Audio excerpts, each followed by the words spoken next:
لم تكن العلاقات بين الجزائر والمغرب سلسة قط، واليوم بلغ مستوى التوتر درجة قلما تحققت في العلاقات بين البلدين. أعلم أن الموضوع شديد الحساسية، وأنا أحاول أن أقدم شرحا مبسطا. لست مؤيدا للمغرب ولا للجزائر، وإن كنت سأتهم بالانحياز لأحدهما، وأعلم أن الشتائم ستظهر، لكنني اعتدت على ذلك، وهذا لم يغير من مساري. يمكن القول إن إقامة علاقات دبلوماسية بين المغرب وإسرائيل جاءت لتغير الوضع. لماذا يعترف المغرب بإسرائيل بعدما كانت هناك علاقات سابقة؟ هو أنهم يريدون في المقابل الحصول من قبل الولايات المتحدة على الاعتراف بسيادتهم على الصحراء، وهي قضية مقدسة وأساسية في المغرب. إذن هي مقايضة. أنا أعترف بإسرائيل، وأنت تعترف بأنني صاحب سيادة على الصحراء. ولكن هناك أيضا، مع إقامة العلاقات بين إسرائيل والمغرب، جزء كبير من السكان الإسرائيليين يعودون من المغرب. كانت هناك روابط موجودة وتستمر في الوجود، وهنا تقول إسرائيل إنها يمكنها الاستثمار في المغرب، وأنها يمكنها أيضا إقامة روابط أمنية مع المغرب.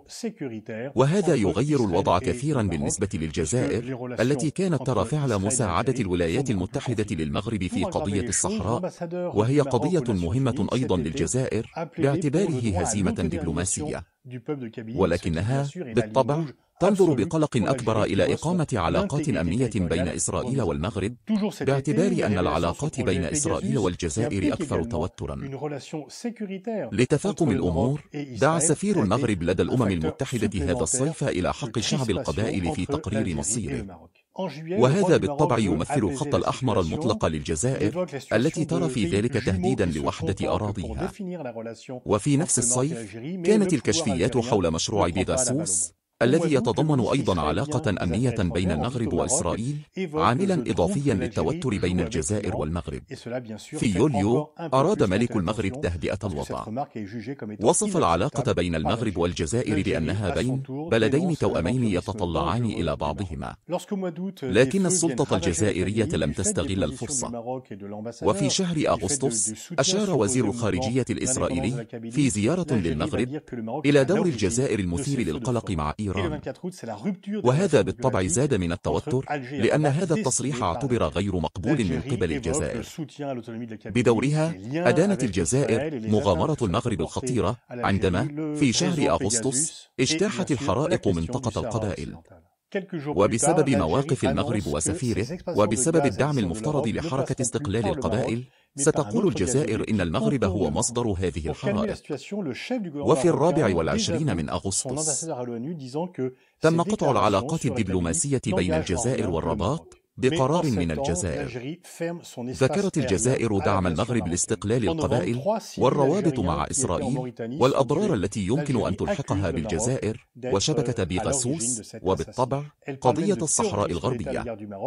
بعد أيام قليلة أعلنت الجزائر أن صادراتها الإضافية من الغاز إلى أوروبا لن تمر بعد الآن عبر المغرب، بل عبر خط غاز آخر يتجاوز المغرب. لتهدئة الوضع، نفى رئيس المكتب المغربي تصريحات سفيره لدى الأمم المتحدة، قائلا إن تصريحاته حول القبائل لا تلزم المغرب بشيء. لكن في سبتمبر أغلقت الجزائر مجالها الجوي أمام الطيران المغربي. وفي نوفمبر قتل 3 مدنيين جزائريين كانوا في موريتانيا. واتهمت الجزائر المغرب بأنه وراء هذا الاغتيال، وتحدثت حتى عن إرهاب دولة ضد المغرب. ونفى المغرب مسؤوليته عن هذه الاغتيالات، ولم يثبت التحقيق حتى الآن مسؤولية المغرب في هذه الاغتيالات. قبل أيام قليلة قام بيني غانتس وزير الدفاع الإسرائيلي بزيارة للمغرب، ووقع اتفاقا أمنيا مع المغرب. وكتبت الصحف الجزائرية أن الموساد كان على أبواب الجزائر، وأن الجزائر أصبحت الآن في مدى صواريخ أو طائرات مسيرة إسرائيلية من الأراضي المغربية والجزائر. إذن ستكون الحرب هزيمة للجانبين، لا أحد متأكد من الفوز في الحرب. صحيح أن النفقات العسكرية الجزائرية هي حوالي ضعف النفقات العسكرية المغربية، 10 مليارات دولار من جانب، و6 من الجانب الآخر، لكن هناك الدعم الأمريكي والإسرائيلي أيضا للمغرب. ليس لأحد مصلحة في شن حرب لأنها يمكن أن تكون لها عواقب وخيمة على المنطقة وعلى السكان وحتى على الأنظمة التي كانت لتعلن الحرب.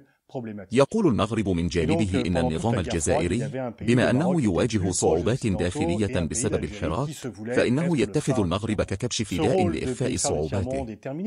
وتعتقد الجزائر أن المغرب يستفيد من التحالف مع الولايات المتحدة وإسرائيل لوضع الجزائر في صعوبة. ولم يكن ذلك أقل مباشرة. إنها اتهامات متبادلة من بلدين لا يريدان التحدث بعد الآن. العلاقات بين الجزائر والمغرب كما قلت لم تكن سلسة قط. منذ الاستقلالات رأت الجزائر نفسها بلدا رائدا في العالم الثالث، شنت الحرب للحصول بالقوة على استقلالها وجعلت نفسها بطلة للعالم الثالث، وكانت مرتبطة بشدة بالاتحاد السوفيتي. أما المغرب فقد أراد أن يكون بلدا معتدلا قريبا من الغرب، والذي حصل على استقلاله بالمفاوضات ولم يكن في نفس المشكلة إطلاقا. ولذلك طوال الحرب الباردة كان هناك بلد المغرب أقرب إلى الغرب، وبلد آخر الجزائر أراد أن يكون رائدا للعالم الثالث. لقد انتهى دور البلد الرائد للعالم الثالث منذ اختفاء الحرب الباردة، لكن التنافسات بين البلدين تستمر. وبالفعل تصدر المشاكل الداخلية غالبا في العدوان على الجيران. هناك إعادة تشكيل المشهد الدبلوماسي. ستستثمر الجزائر بقوة مجددا في المحافل الدولية قضية الصحراء لاستعادة دورها كبطلة للعالم الثالث وبطلة لحق الشعوب في تقرير مصيرها، باتهام المغرب بأنه إلى جانب الغرب وأيضا إلى جانب الاستعمار الذي بحسب الجزائر يمارسه المغرب في الصحراء، لأن الجزائر تنادي باستقلال الصحراء بينما يعتبر المغرب أنها أرض مغربية تحت السيادة المغربية. كان للتقارب مع إسرائيل جانب استراتيجي ربما قلل المغرب من شأنه فيما يمكن أن يكون له من تبعات على الجزائر. حافظت الجزائر على روابط قوية مع روسيا بعد انهيار الاتحاد السوفيتي، وأقامت روابط قوية جدا على الصعيد الاقتصادي وكذلك على الصعيد السياسي مع الصين، ولديها أيضا هذه العلاقة مع إيران. وبالتالي لدينا انطباع بأن معسكرا غربيا معاديا للغرب يعود للتشكل في العلاقات بين الجزائر والمغرب. ينبغي ألا يكون هذان البلدان بطلين لقضايا أوسع، وألا يصل إلى نزاع بسبب تصاعد التوتر بين وبالفعل العواصم الغربية من جانب والصين وروسيا من جانب آخر. في الوقت الحالي العلاقات بين الجزائر وفرنسا متوترة إلى حد ما، لكن الجزائر لديها علاقات جيدة مع إيطاليا وإسبانيا. الحرب ستغرق البلدين في المجهول التام وفي الخراب. يمكن أن نعتقد أن العقل سيسود، لكن ينبغي أن نرى كيف يمكن تهدئة الوضع.